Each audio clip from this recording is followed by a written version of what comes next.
Bienvenue sur Sagesse en évolution, la chaîne où nous explorons ensemble des idées puissantes pour vous aider à avancer dans votre développement personnel. Aujourd'hui, nous allons plonger dans un sujet profondément humain et universel. Comment surmonter la colère contre la vie? Que vous ayez été confronté à des déceptions, des frustrations ou des injustices, il y a de fortes chances que vous ayez ressenti cette colère qui semble parfois brûler de l'intérieur. Cette émotion, bien que naturelle, peut nous enfermer dans un cycle négatif si elle n'est pas comprise et maîtrisée. Mais voici la vérité essentielle. Ces moments de colère ne sont pas là pour nous détruire, ils sont là pour nous défier, nous tester et finalement nous transformer. Imaginez ce que ce serait de pouvoir voir chaque frustration, chaque échec, comme une opportunité de croissance, plutôt qu'un fardeau émotionnel. Imaginez avoir la capacité de réagir avec calme, de garder votre centre face aux tempêtes de la vie. Dans cette vidéo, nous allons explorer ensemble comment changer votre relation avec la colère. Comment faire de cette émotion un levier de croissance plutôt qu'une chaîne qui vous retient. Que ce soit dans les petites irritations du quotidien ou face aux grandes épreuves de la vie, je vais vous partager des pensées et des citations qui vont complètement transformer votre manière de percevoir et de réagir à ces moments. Mais attention, nous ne nous contenterons pas de simples paroles inspirantes. À travers ce voyage, vous découvrirez des réflexions profondément ancrées dans la sagesse, des principes concrets que vous pourrez appliquer immédiatement dans votre vie. C'est un véritable cheminement que nous allons entreprendre ensemble, étape par étape, pour atteindre une paix intérieure durable. Alors restez bien avec nous jusqu'à la fin, car je vous promets que ce que vous allez entendre aujourd'hui pourrait bien marquer un tournant décisif dans votre façon de vivre vos émotions et vos relations. Si vous cherchez à trouver plus de sérénité et à cultiver un esprit calme, cette vidéo est faite pour vous. Abonnez-vous maintenant et laissez-vous guider dans cette exploration. Ce voyage ne fait que commencer. 1. Comprendre la colère. La colère est une émotion aussi ancienne que l'humanité elle-même, une réaction profondément enracinée dans notre système de survie. Face à une menace, réelle ou perçue, notre corps et notre esprit se préparent au combat. Les muscles se tendent, le cœur bat plus vite et l'esprit s'emballe. C'est une réponse biologique naturelle qui, dans certaines situations, a certainement sauvé des vies. Pourtant, dans la vie moderne, les menaces ne viennent plus de prédateurs dans la nature, mais des frustrations du quotidien, des injustices que nous percevons dans nos relations ou dans le monde qui nous entoure. La question essentielle est la suivante. Comment gérer cette énergie brute et puissante qu'est la colère sans qu'elle ne nous domine? La colère nous fait perdre notre clarté. Cette perte de clarté est sans doute l'aspect le plus dangereux de la colère. Elle obstrue notre jugement, nous aveugle, et nous pousse à réagir de manière impulsive. Dans ces moments, notre vision est restreinte. Nous ne voyons plus la situation dans son ensemble, mais uniquement à travers le prisme de notre émotion. Prenons un exemple concret. Imaginons que vous êtes au travail et qu'un collègue vous critique ouvertement lors d'une réunion. Votre première réaction instinctive pourrait être la colère. Pourquoi? Parce que vous vous sentez attaqué, votre ego est blessé et la situation semble injuste. À ce moment précis, si vous laissez la colère prendre le dessus, votre réaction sera probablement disproportionnée. Vous pourriez répondre de manière agressive ou pire, vous isoler, ressassant cette colère pendant des heures, voire des jours. Mais quel est le résultat de cette réaction? Vous vous retrouvez plus stressé, plus tendu, et dans un état émotionnel qui vous empêche de voir les choses avec lucidité. La clé, ici, réside dans la prise de conscience. Comme nous l'avons dit, la colère est naturelle, mais elle ne doit pas nous définir. La première étape pour la surmonter est de la reconnaître dès qu'elle surgit. La majorité des gens, lorsqu'ils se mettent en colère, ne se rendent même pas compte du processus qui est en train de se produire. L'émotion surgit et ils réagissent immédiatement. Pourtant, il est possible de créer un espace, un moment de pause entre l'émotion et la réaction. Cet espace est fondamental. C'est dans cet instant de recul que se joue toute la différence entre une réaction instinctive et une réponse réfléchie. Imaginez la scène suivante. Vous êtes dans une file d'attente, déjà pressé par le temps, et une personne vous coupe la priorité. Votre colère monte immédiatement. Votre esprit commence à créer une narration. Comment ose-t-il? Quelle impolitesse. Mais au lieu de réagir tout de suite, prenez une profonde respiration. Reconnaissez la colère qui monte en vous, sans essayer de la refouler ou de la nier. Observez-la comme une vague émotionnelle qui monte puis, inévitablement, redescend.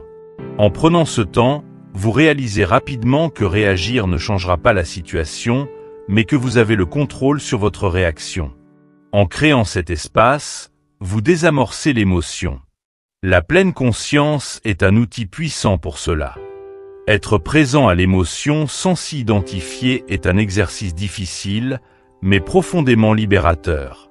Si vous apprenez à observer la colère plutôt qu'à réagir sous son impulsion, vous commencerez à voir comment elle s'amplifie ou diminue en fonction de vos pensées et de vos actions. Prenons un exemple. Vous êtes en désaccord avec un proche et la colère monte.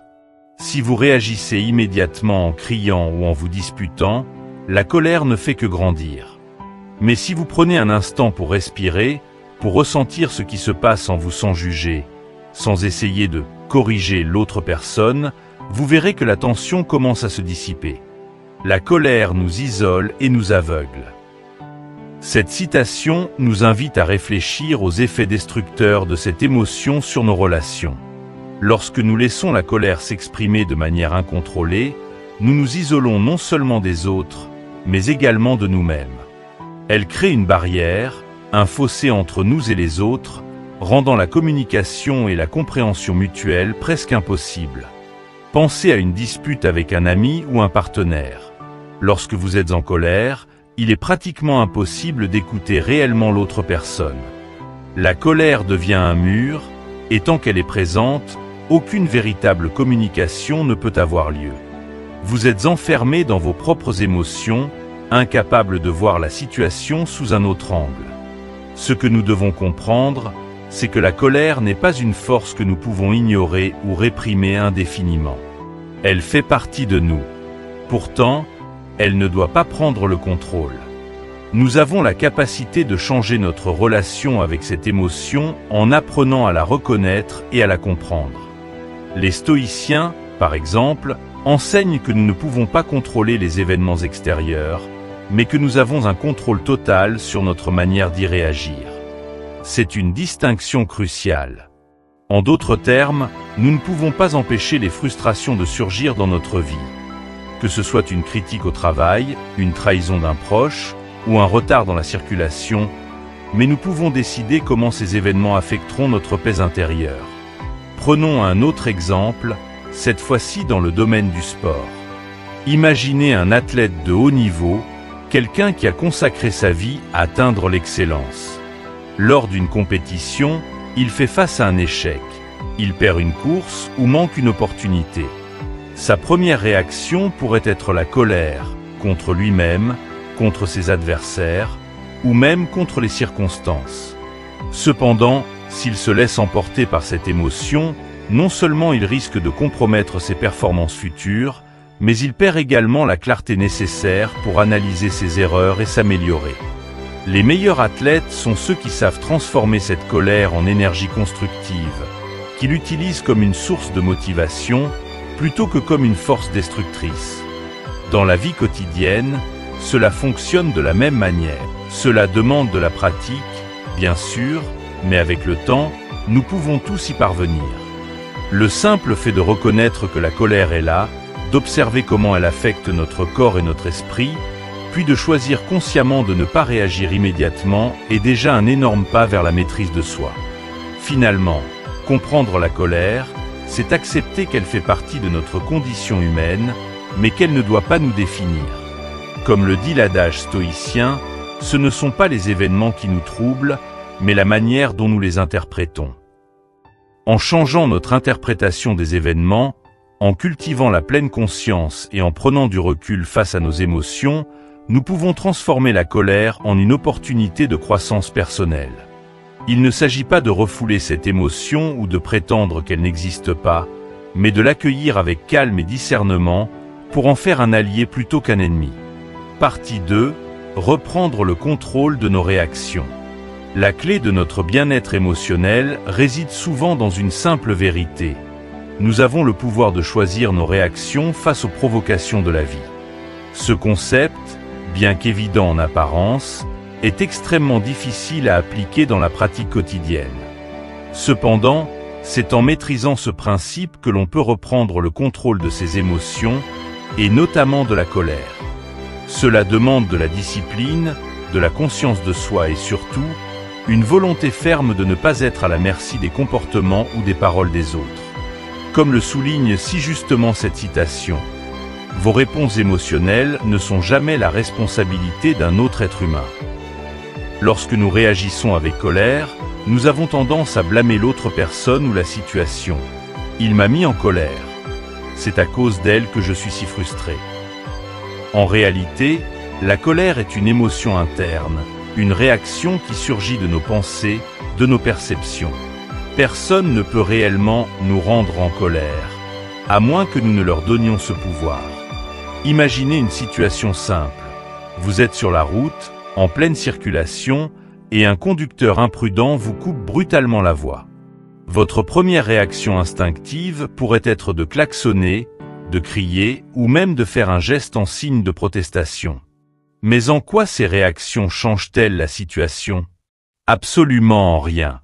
Le conducteur est peut-être déjà loin, insensible à votre colère, tandis que vous restez avec ce poids émotionnel qui perturbe votre journée. Si vous décidez de réagir avec colère, c'est vous qui portez cette émotion et non pas celui qui en est à l'origine. Ce scénario illustre un point fondamental. Ce n'est pas l'événement en lui-même qui nous blesse, mais notre façon d'y réagir. Le stoïcisme nous enseigne une règle d'or pour désamorcer ces situations. Retarder la gratification émotionnelle. Cela signifie qu'au lieu de réagir immédiatement lorsque l'on se sent attaqué, frustré ou blessé, nous devons apprendre à faire une pause. Cette pause, aussi brève soit-elle, peut transformer radicalement notre manière de réagir. Prenons un autre exemple concret. Imaginez que vous rentriez chez vous après une longue journée de travail, épuisé. Vous espérez passer une soirée paisible, mais en arrivant, vous découvrez un désordre complet dans la maison. Votre premier instinct pourrait être de vous énerver, de crier sur vos enfants ou sur votre partenaire. Mais en prenant un moment de recul, en respirant profondément et en réfléchissant à la situation, vous pourriez réaliser que réagir avec colère ne ferait qu'aggraver les choses. Peut-être que vos enfants ont une journée difficile eux aussi, ou que votre partenaire est tout aussi fatigué que vous. En retenant votre réaction immédiate, vous créez l'espace nécessaire pour choisir une réponse plus appropriée, plus calme et surtout plus constructive. Pourquoi est-il si important de retarder cette gratification émotionnelle? Parce que la colère, tout comme d'autres émotions intenses, agit souvent comme un filtre sur notre perception. Lorsqu'elle est présente, elle amplifie les défauts des autres et minimise les circonstances atténuantes. Dans un état de colère, il est facile d'oublier que l'autre personne a peut-être agi sans intention de blesser ou qu'elle traversait elle-même un moment difficile. En prenant le temps de respirer et de réfléchir avant de réagir, nous pouvons sortir de ce filtre émotionnel et voir les choses sous un angle plus objectif. Un exemple bien connu de cette idée est celui des leaders et des figures de sagesse qui semblent toujours calmes face à des situations provocantes. Ces personnes ne sont pas immunisées contre les émotions comme la colère ou la frustration, mais elles ont appris à ne pas se laisser diriger par elles. Un célèbre exemple historique est celui de Nelson Mandela, qui après avoir passé 27 ans en prison, aurait eu toutes les raisons d'être rempli de colère et de ressentiment. Pourtant, au lieu de cela, il choisit la voie du pardon et de la réconciliation, une décision qui demanda une force intérieure incroyable. En refusant de donner aux autres, même à ses oppresseurs, le contrôle de ses émotions, Mandela a non seulement trouvé la paix en lui-même, mais il a aussi inspiré des millions de personnes à travers le monde. Ce pouvoir de contrôle sur nos émotions, bien qu'il semble parfois hors de portée, est accessible à tous. Il ne s'agit pas de supprimer ou d'ignorer nos émotions, mais de les gérer avec discernement. Prenons l'exemple d'une réunion de travail difficile où un collègue remet publiquement en question vos compétences. La colère peut surgir immédiatement, vous poussant à répondre avec agressivité. Mais que se passerait-il si vous choisissiez de prendre une pause, de respirer et de réfléchir avant de réagir? Vous pourriez décider de poser des questions pour clarifier ses propos, ou même de répondre avec calme et diplomatie, ce qui non seulement désamorcera la situation, mais montrera également une force de caractère que peu de personnes maîtrisent.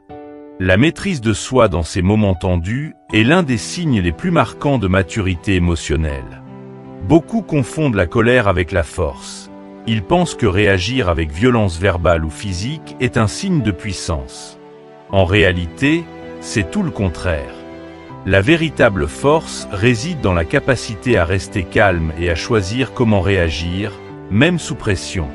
Lorsque nous apprenons à ne pas laisser nos émotions diriger nos actions, nous développons une forme de liberté intérieure qui nous permet de naviguer à travers les situations les plus difficiles avec grâce et sérénité. Mais comment faire concrètement pour appliquer cette sagesse dans la vie de tous les jours? L'une des techniques les plus efficaces consiste à pratiquer la respiration consciente. Lorsque vous sentez la colère monter, prenez 3 grandes respirations profondes. Ce simple geste envoie un signal à votre cerveau. Il est temps de ralentir. En ralentissant votre respiration, vous ralentissez également votre esprit. Cela vous donne un instant de clarté pour réfléchir à la situation sous un angle plus rationnel. Un autre outil puissant est de se poser la question suivante. Est-ce que cette réaction immédiate va réellement résoudre le problème? Dans la plupart des cas, la réponse sera non. Réagir avec colère ne fait souvent qu'ajouter du carburant au feu. Un autre exemple de gestion des émotions vient des relations de couple. Il est courant que des malentendus ou des désaccords surviennent entre partenaires. Dans ces moments, il est facile de se laisser emporter par l'émotion et de dire des choses que l'on regrettera plus tard. Pourtant, les couples qui durent sont souvent ceux qui savent comment mettre leur ego de côté, prendre du recul et aborder les conflits de manière constructive.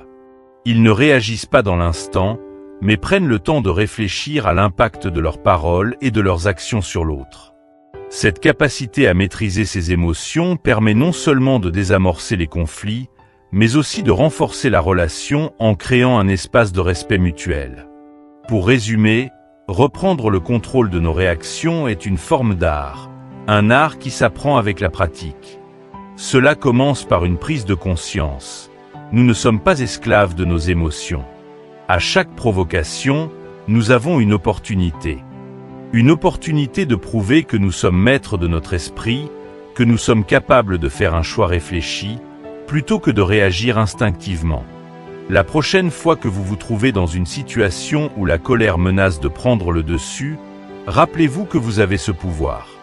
Respirez, faites une pause, et choisissez la réaction qui non seulement préservera votre paix intérieure, mais qui apportera également plus de clarté et de calme à la situation. Partie 3. Transformer la colère en compassion. Nous avons tous entendu cette phrase puissante. Là où il y a de la colère, il y a toujours de la douleur en dessous. Cette idée, bien qu'elle puisse sembler évidente une fois formulée, est souvent ignorée dans nos moments de rage. Nous voyons la colère comme une émotion brutale, immédiate, souvent irrationnelle, mais rarement comme un cri silencieux de souffrance intérieure. Pourtant, la compréhension de cette vérité est la clé pour non seulement surmonter la colère, mais aussi la transformer en une force bienveillante, la compassion. Imaginez un instant une dispute avec un ami ou un membre de votre famille. Les voix s'élèvent, les mots dépassent parfois la pensée, et la colère monte rapidement. Dans ces moments, il est facile de se concentrer uniquement sur l'émotion immédiate. Cette colère brûlante qui semble réclamer une réaction. Pourtant, si nous prenons un instant pour regarder sous la surface, nous verrons souvent que cette colère est le reflet d'une douleur plus profonde. Peut-être est-ce la peur de perdre une relation importante, ou peut-être s'agit-il d'une blessure ancienne, non résolue, qui remonte à la surface. Prenons l'exemple d'un père et son adolescent en conflit. Le père peut se mettre en colère parce que son enfant ne suit pas ses conseils ou ne respecte pas les règles. Mais si nous creusons un peu plus, cette colère pourrait être alimentée par la peur du père. La peur que son enfant fasse des erreurs qu'il a lui-même commises, la peur de perdre l'autorité ou, plus profondément, la peur de ne pas être un bon parent.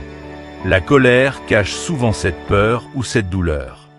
Et ce n'est qu'en prenant le temps de reconnaître ces blessures sous-jacentes que nous pouvons vraiment commencer à transformer la colère en quelque chose de plus productif. La compassion. Ce processus commence par l'autocompassion. Souvent, lorsque nous nous mettons en colère, c'est parce que nous ne nous traitons pas avec assez de douceur.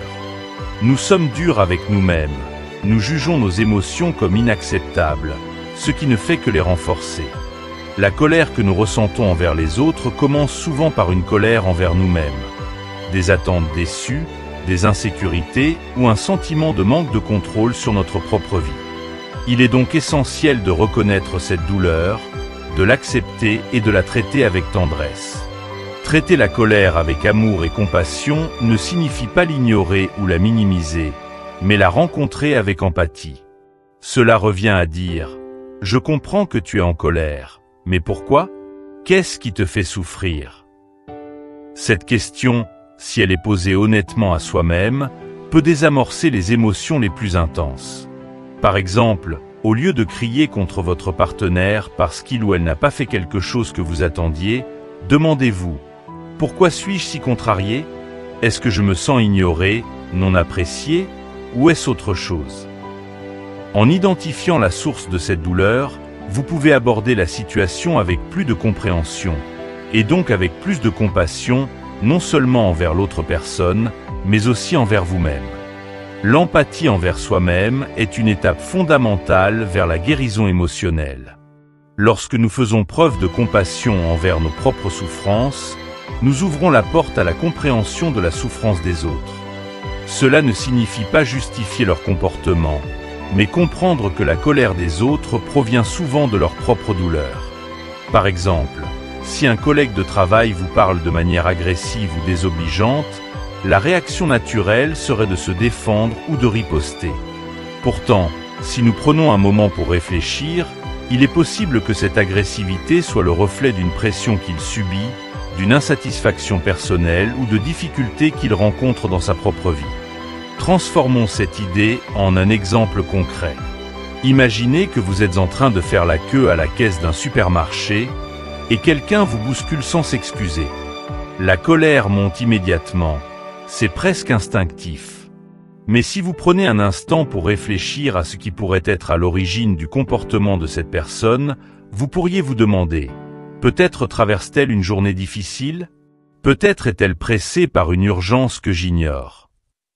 En cultivant cette empathie, non seulement vous désamorcez votre propre colère, mais vous permettez à la situation de ne pas dégénérer. La compassion devient alors un remède à la colère. Le penseur bouddhiste Thich Nhat Hanh, qui a beaucoup écrit sur la gestion de la colère, explique que lorsque nous sommes en colère, c'est comme si nous tenions une boule de feu entre nos mains. Si nous ne faisons pas attention, cette boule de feu nous brûlera en premier. La transformation de cette boule de feu en un sentiment de calme et de compassion est possible à travers des pratiques simples, comme la pleine conscience et l'attention à notre souffle. Respirez profondément, connectez-vous à l'instant présent et posez-vous la question, d'où vient cette colère? Comment puis-je la transformer? Cela crée un espace entre l'émotion et la réaction, et c'est dans cet espace que la compassion peut naître. La compassion envers les autres peut également prendre de nombreuses formes concrètes. Dans nos relations personnelles, cela peut se manifester par le fait de choisir le pardon plutôt que le ressentiment. Au lieu de laisser une petite querelle se transformer en rancune, nous pouvons choisir d'essayer de comprendre la perspective de l'autre. Parfois, cette simple démarche de chercher à comprendre l'autre personne peut désamorcer une colère latente. Si un ami vous a blessé par ses paroles ou ses actions, il est facile de réagir en l'accusant ou en lui en voulant. Pourtant, si nous prenons un moment pour nous rappeler que chacun porte ses propres fardeaux, nous pouvons ouvrir la porte à une conversation constructive plutôt qu'à une confrontation. De la même manière, dans un contexte professionnel, il est possible de transformer une situation tendue en une opportunité de montrer de la bienveillance. Supposons qu'un collègue soit régulièrement en retard à des réunions ou ne respecte pas les délais. Plutôt que de le critiquer ou de vous énerver, vous pourriez lui demander s'il traverse une période difficile, s'il y a quelque chose qui l'empêche d'être pleinement efficace. Cette démarche non seulement montre de l'empathie, mais elle invite l'autre personne à s'ouvrir et à partager ses difficultés, plutôt que de se mettre sur la défensive. La compassion désamorce les tensions et crée un espace pour la guérison et la compréhension mutuelle. Il est également crucial de comprendre que la compassion n'est pas une faiblesse. Beaucoup de gens craignent que s'ils répondent à la colère avec compassion, ils seront perçus comme faibles ou dociles. Au contraire, il faut une immense force intérieure pour faire le choix conscient de répondre avec amour, même lorsque tout vous pousse à réagir avec colère. Prenons l'exemple de Mahatma Gandhi, qui face à l'injustice et à la violence de l'Empire britannique, a choisi la voie de la non-violence. Il aurait pu laisser la colère le consumeur, mais au lieu de cela, il a utilisé cette émotion pour alimenter sa compassion et son engagement envers la justice pacifique. Ce choix a non seulement transformé sa propre vie, mais a également inspiré des millions de personnes dans le monde entier. En conclusion, transformer la colère en compassion est un chemin de guérison. C'est un processus qui commence par la reconnaissance de la douleur sous-jacente à la colère, puis par l'acceptation et le traitement de cette émotion avec amour et compréhension. En cultivant l'empathie envers soi-même, nous ouvrons la porte à l'empathie envers les autres. Nous comprenons alors que la colère des autres est souvent le reflet de leur propre souffrance et que notre réaction peut soit alimenter cette douleur, soit la guérir. Comme le dit si justement cette citation, « Si nous pouvions apprendre à nous aimer ne serait-ce qu'un peu, peut-être que nos cruautés et nos colères se dissiperaient. » C'est en apprenant à nous traiter avec bienveillance, à reconnaître nos propres douleurs, que nous pouvons commencer à traiter les autres avec cette même bienveillance, et finalement, transformer la colère en une force positive et constructive dans notre vie. Partie 4. La colère comme miroir de soi.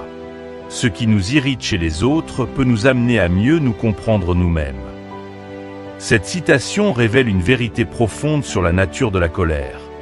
Bien souvent, ce qui nous perturbe chez autrui n'est que le reflet de quelque chose que nous ne comprenons pas ou que nous n'avons pas résolu en nous-mêmes.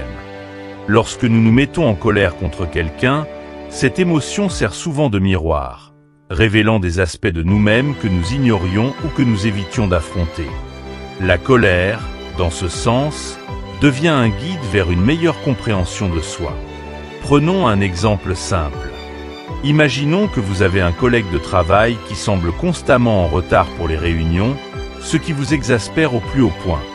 Chaque fois que cela se produit, la frustration monte en vous, et vous finissez par penser que cette personne manque de respect ou qu'elle est irresponsable. Mais pourquoi une telle réaction de votre part? Bien sûr, le comportement de votre collègue peut être objectivement inapproprié. Mais pourquoi cette situation vous affecte-t-elle si profondément? En prenant le temps de vous poser cette question, vous pourriez découvrir que ce comportement déclenche en vous des sentiments liés à votre propre besoin de contrôle ou à des insécurités personnelles. Peut-être avez-vous une peur sous-jacente de ne pas être pris au sérieux dans votre travail. Ou peut-être avez-vous des standards de ponctualité rigides que vous imposez également à vous-même. La colère vous révèle quelque chose sur vous-même. C'est dans cette capacité à tourner le regard vers l'intérieur, plutôt que de concentrer toute notre attention sur l'autre, que réside la véritable croissance. La colère envers les autres est souvent le symptôme d'une lutte interne non résolue.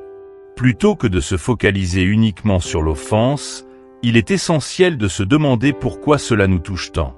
Cette introspection, bien que parfois inconfortable, est la clé pour comprendre ce qui, en nous, réagit si vivement à certaines situations. Un autre exemple de ce phénomène peut se produire dans nos relations personnelles. Prenons le cas d'une dispute récurrente dans un couple. Disons que l'un des partenaires se sent constamment irrité par le fait que l'autre oublie de ranger ses affaires. Ce comportement peut sembler anodin, mais il déclenche régulièrement une colère disproportionnée. En réfléchissant plus profondément, la personne irritée pourrait se rendre compte que ce désordre évoque des sentiments d'abandon ou d'injustice qui pourraient remonter à des expériences passées, peut-être une enfance où elle se sentait dévalorisée ou ignorée. La colère devient ici un miroir de ces anciennes blessures non résolues. Cette introspection n'est pas toujours facile. Elle nécessite une volonté de se regarder honnêtement, sans jugement, et d'admettre que parfois, ce que nous reprochons aux autres est en fait ce que nous nous reprochons à nous-mêmes. Cela demande également une certaine humilité pour reconnaître que nos émotions ne sont pas toujours proportionnées aux événements extérieurs, mais sont souvent amplifiées par nos propres insécurités, peurs ou désirs. Une personne qui réagit violemment à une critique, par exemple, pourrait découvrir que cette colère provient d'un sentiment de manque de confiance en soi.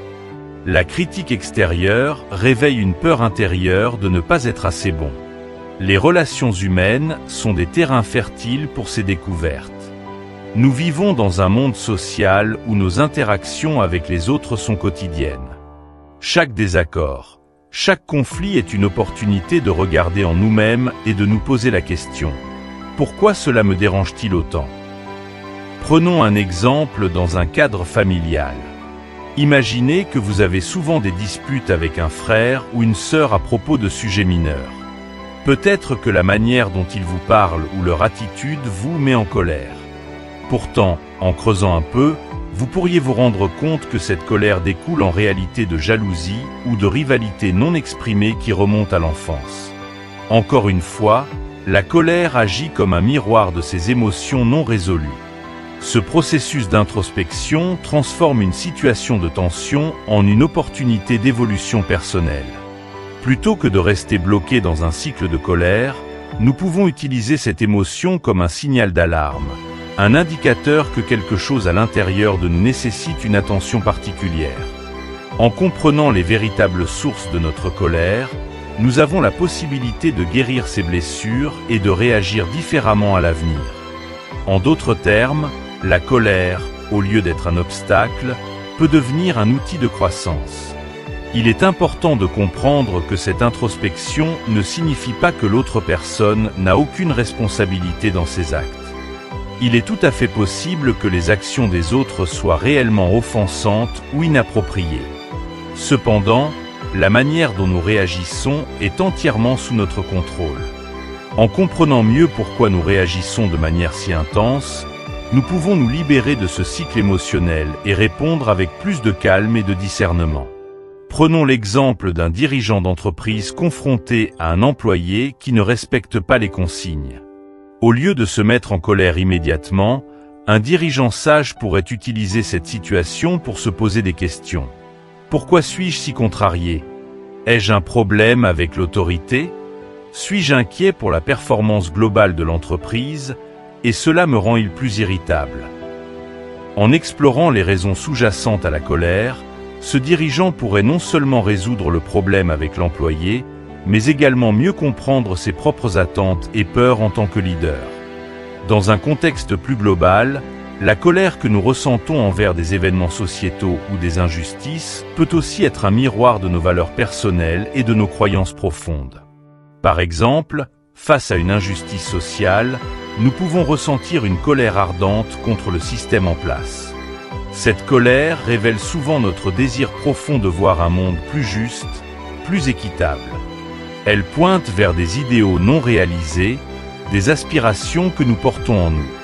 En identifiant ces idéaux, nous pouvons transformer cette colère en un engagement positif et productif, plutôt que de la laisser nous consumer. Il est donc possible de voir la colère non pas comme un ennemi, mais comme un professeur, un guide vers une meilleure compréhension de nous-mêmes. Chaque fois que nous ressentons cette émotion, nous avons une opportunité de nous poser des questions importantes. Pourquoi cela me touche-t-il autant ? Qu'est-ce que cela révèle sur moi-même, sur mes peurs, sur mes attentes ? En répondant à ces questions, nous transformons une émotion souvent destructrice en un outil de transformation personnelle.